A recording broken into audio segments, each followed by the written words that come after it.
తెలంగాణలో రాజకీయాలు రసవత్తరంగా మారాయి. ఓవైపు అధికారంలోకి వచ్చి నేటితో ఏడాది పూర్తి చేసుకున్న సందర్భంగా రేవంత్ రెడ్డి సర్కార్ రాష్ట్ర వ్యాప్తంగా జోరుగా సంబరాలు చేస్తుంటే, మరోవైపు కాంగ్రెస్ ఏడాది పాలనను నిలదీస్తూ హైదరాబాద్లోని సరూర్ నగర్ స్టేడియంలో 6 అబద్ధాలు 66 మోసాల పేరుతో బీజేపీ భారీ బహిరంగ సభ ఏర్పాటు చేసింది.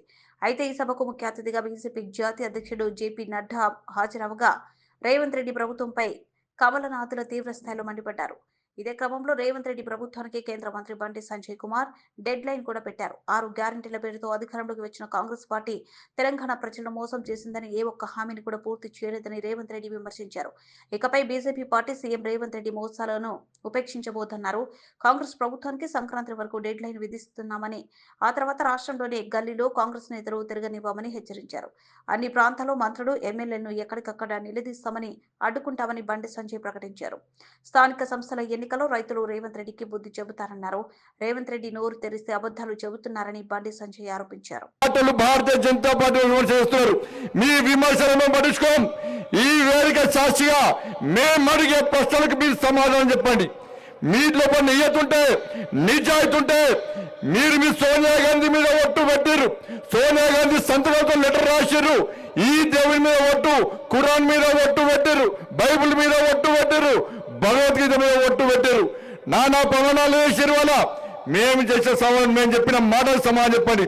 చలో, రైతుల విషయంలో రైతులను మోసం చేసింది వాస్తవం కాదా? రేవంత్ రెడ్డి సర్కార్ చెప్పాలి.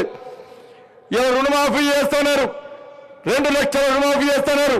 సాక్షాత్తు వ్యవసాయ శాఖ మంత్రి ప్రకటన చేసిండు.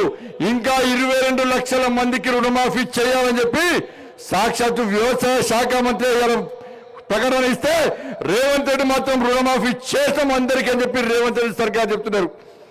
ఇలా రైతు కూలీలకు 12,000 రూపాయలు ఇస్తున్నారు. ఎంతమంది రైతు కూలీలకు 12,000 రూపాయలు ఇచ్చిన రేవంత్ రెడ్డి సర్కార్ చెప్పాలి. 15,000 రూపాయలు రైతు భరోసా ఇస్తున్నారు. ఎంతమందికి రైతు భరోసా ఇచ్చిన రేవంత్ రెడ్డి సర్కార్ చెప్పాలి. ఇలా అన్ని పంటలకు 500 రూపాయలు బోనస్ ఇస్తామని చెప్పి, కేవలం సన్నాలకు మాత్రమే 500 రూపాయలు బోనస్ ఇస్తామని చెప్పి రైతులను మోసం చేసింది వాస్తవమా కాదా? రేవంత్ రెడ్డి సర్కార్ చెప్పాలి. తరుగు తాలు తేమ లేకుండా పండించిన ప్రతి పంట గింజ కొంటామన్నారు. తరుగు పేరుతోని, తాలు పేరుతోని వాళ్ళు రైతులను ఏ విధంగా మోసం చేస్తున్నారో రేవంత్ రెడ్డి సర్కార్ చెప్పాలి. ఆడతామని ఆడిస్తాం బిడ్డ. రేవంత్ రెడ్డి నేను ఇష్టపెట్టే ప్రసక్తి లేదు. సంక్రాంతికి నీకు డెడ్ లైన్, సంక్రాంతికి డెడ్ లైన్. ఈ వేదిక సాక్షిగా మనం చెప్తున్నాం, ఈ వేదిక సాక్షిగా చెప్తున్నాం.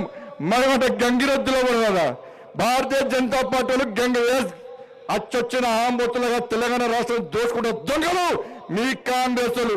అదే మీ గంగిరెద్దులు వాళ్ళన్నారు, వాళ్ళ మీరు అంటున్నారు. Sankranti deadline Revanth Reddy. సంక్రాంతి తర్వాత ఏ ఒక్క కాంగ్రెస్ పార్టీ నాయకుని రోడ్ల మీద తిరగడం, ప్రతి గల్లీలో పరిశీలిస్తాం, ప్రతి వీధిలో పరిశీలిస్తాం, ప్రతి గ్రామంలో పరిశీలిస్తాం, ప్రతి మండలంలో పరిశీలిస్తాం.